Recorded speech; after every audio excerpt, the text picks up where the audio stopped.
In 1863, Peter works as a slave in a cotton plantation with his wife Dodian and their children. When he learns he's been sold to a new owner, he spends the last moment with his family in prayer until the white men come to drag him out, ignoring the pleas from the children. Peter tries to fight back, yelling and struggling against their hold, but the men don't hesitate to aim their gun at Dodian, and this instantly makes Peter stops, accepting to get on the cart on his own feet. Unfortunately now the men want revenge, so they hit him anyway before dragging him again. Peter and a bunch of other slaves are transported in a cage, as if they were cattle. And through the bars, Peter promises his children one day he'll come back for them as they try to run after him in tears. After a long time spent on the road, they arrive at their new working location, which happens to be the construction of a railroad. The conditions here are 100 times worse than in the plantations. The heads of the slaves that dared to disobey decorate the entrance as a warning. They sleep in cages, and even while they are behaving and working hard, the white masters won't hesitate to hit them and insult them. To make matters worse, they quote the Bible to justify their actions.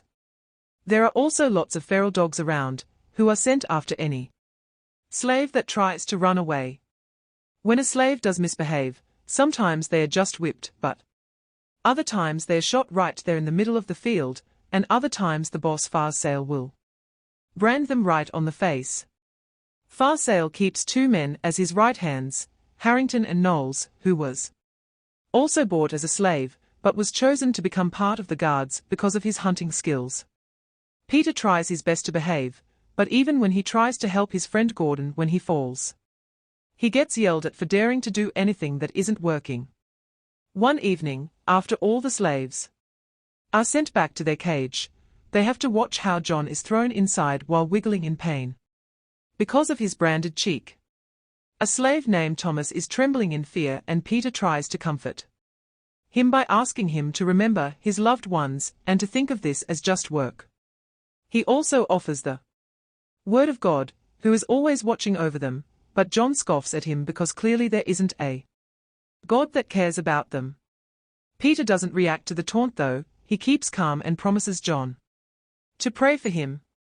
Sometime later, Peter overhears two white guards talking about some very important news. Lincoln has freed the slaves, and now all the ones that managed to escape are running to Baton Rouge to seek help.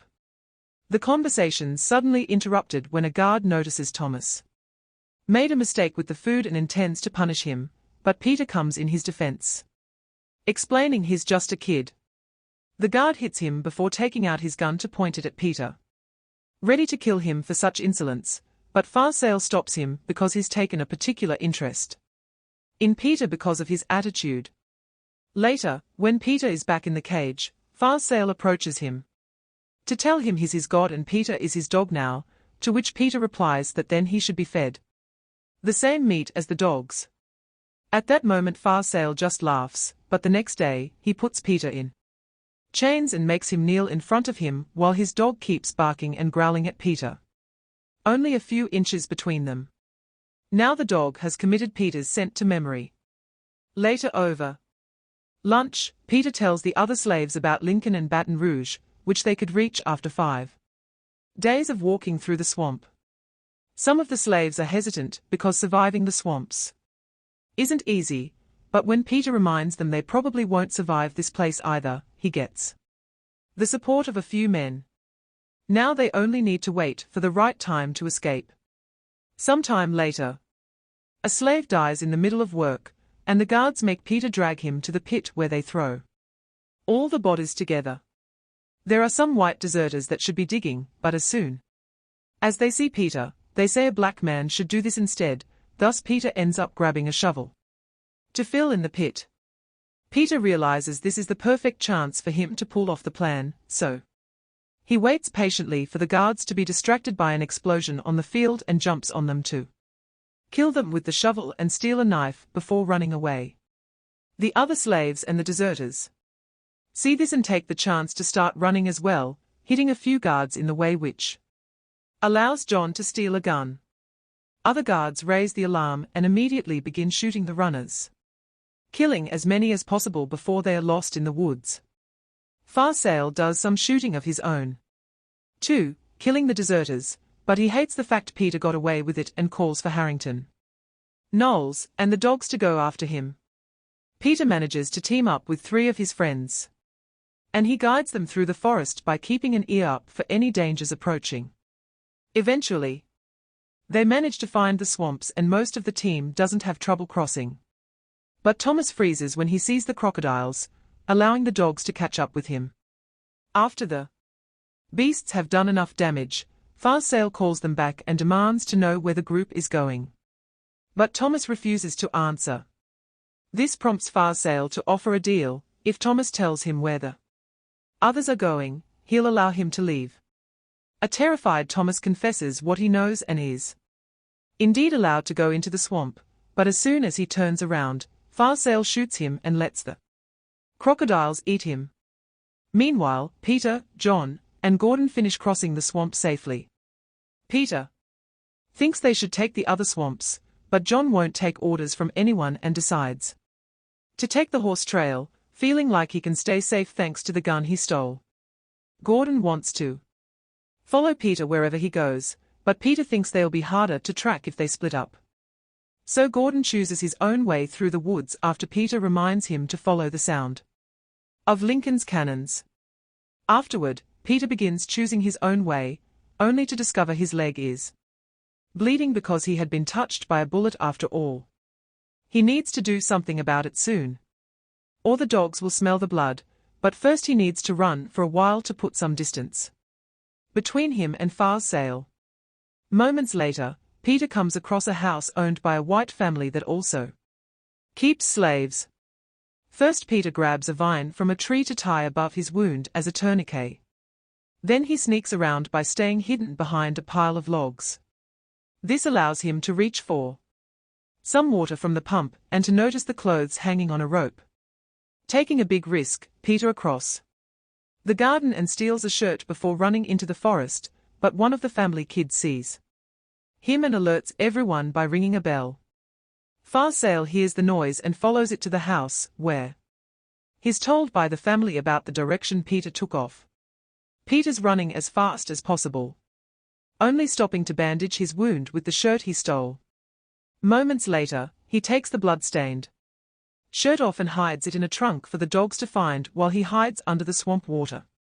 Farsale and his men fall for the trick and make their way down the road thinking Peter has crossed the swamp, but he actually comes out after the group is gone.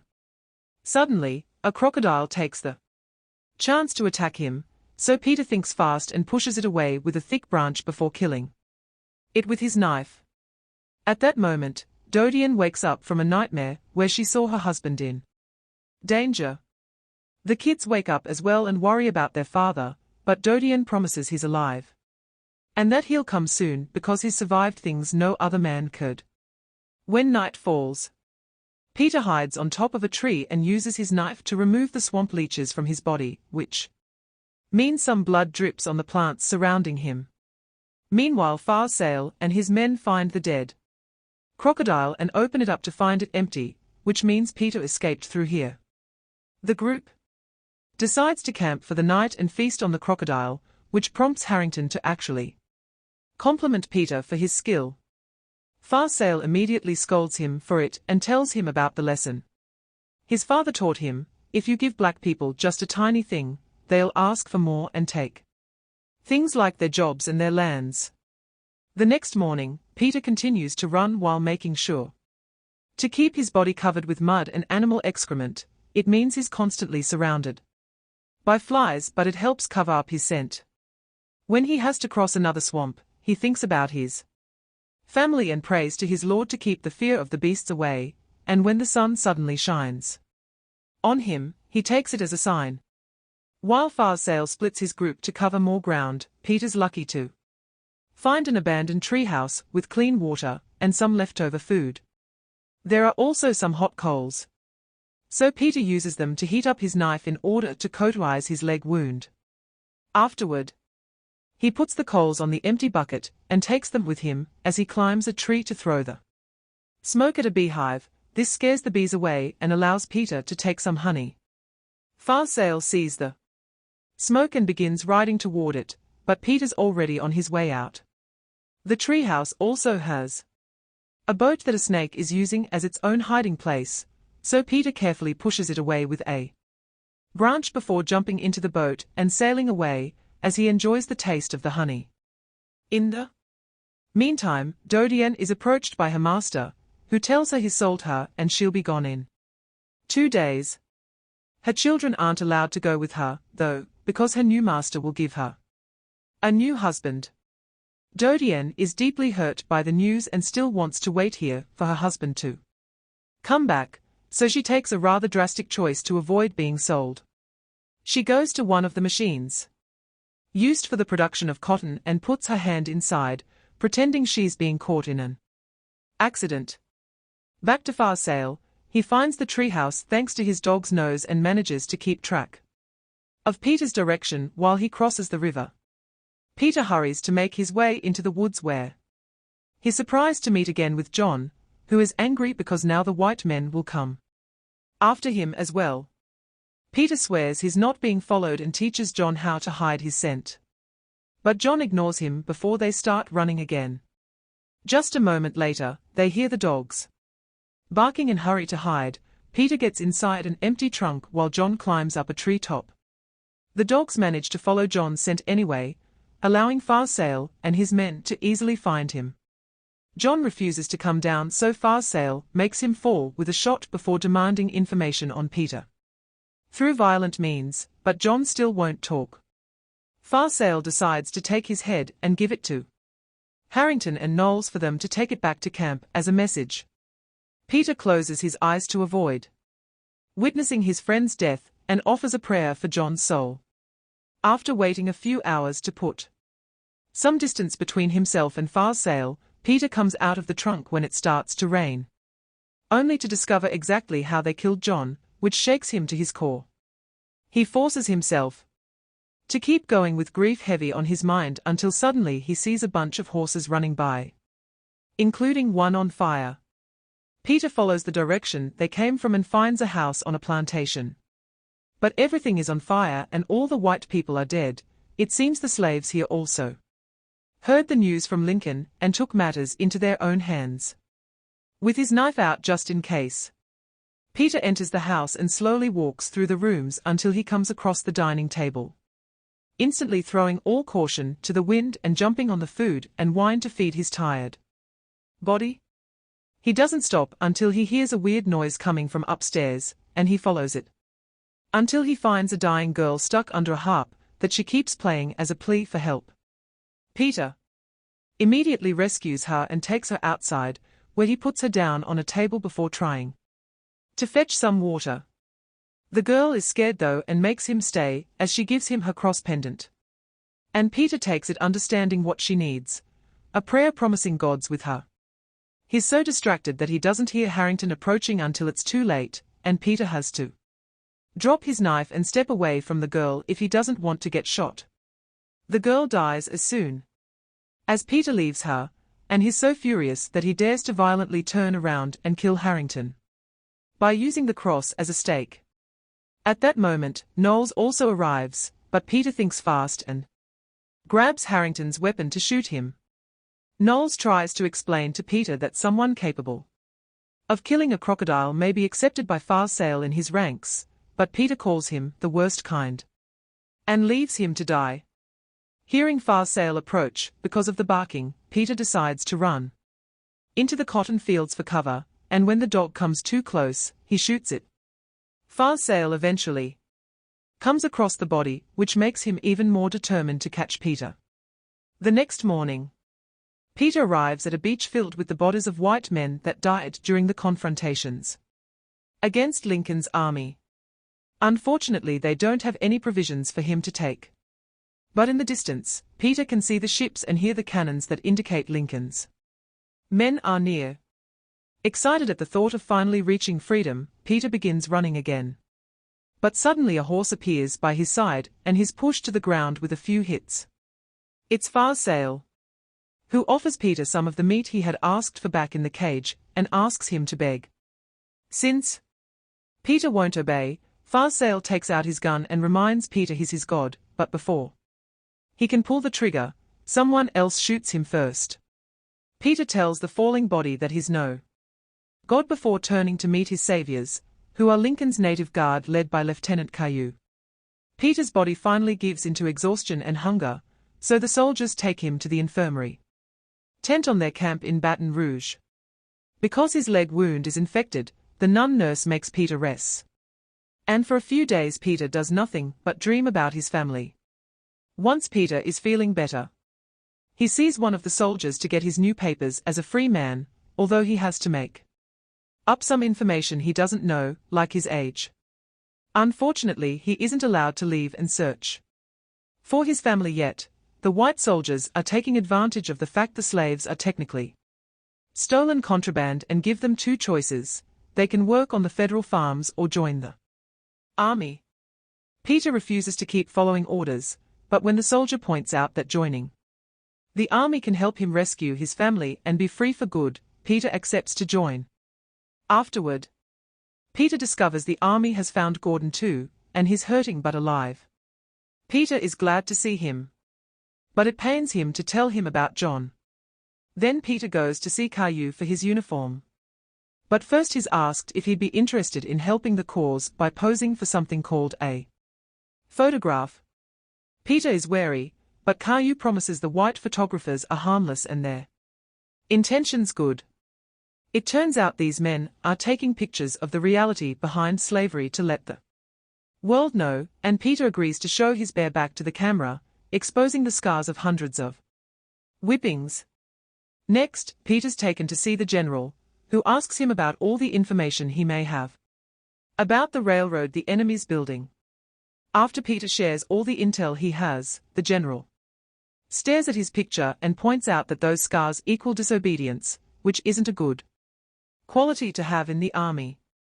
Caillou tries to take Peter away, but Peter defends himself anyway, explaining that those scars mean he's been beaten up many times yet he never stopped fighting, which is also important for a soldier. At dawn, Caillou takes Peter and all his soldiers to the trenches, where he reminds them they are fighting for freedom with a heartfelt speech. Many soldiers fall to enemy fire while they are still marching, but the group doesn't let it stop them and joins the fight without hesitation. Soon there's fire surrounding them everywhere, and Peter is hit by an explosion, leaving him unconscious in a puddle for a few minutes. As soon as he wakes up, he drags his sore body through the mud to keep on helping, shooting at the enemy whenever he has the chance, and offering blessings for any dying companion he sees in the way. Caillou falls in battle, and eventually Peter finds a wounded Gordon as well. Seeing his friend in so much pain and fear inspires him to come out from his hiding spot to run toward enemy lines. His intentions to stop the cannons, and thanks to all the soldiers that see him as an inspiration and follow him. The native guard overpowers their enemies and obtains their victory. Now that war's over, the army visits every plantation to free the slaves. When they arrive at the house Peter used to work at, everybody's shocked, not believing the news, but happiness soon takes over their mood when they finally understand freedom's actually real. After seeing his former master die in the hands of justice, Peter begins looking for his family, almost having a breakdown when he can't find them. However, when he begins offering a prayer under his breath, he glances to his side and lets God guide him to finally find his wife and kids, who run to him to meet him with a hug.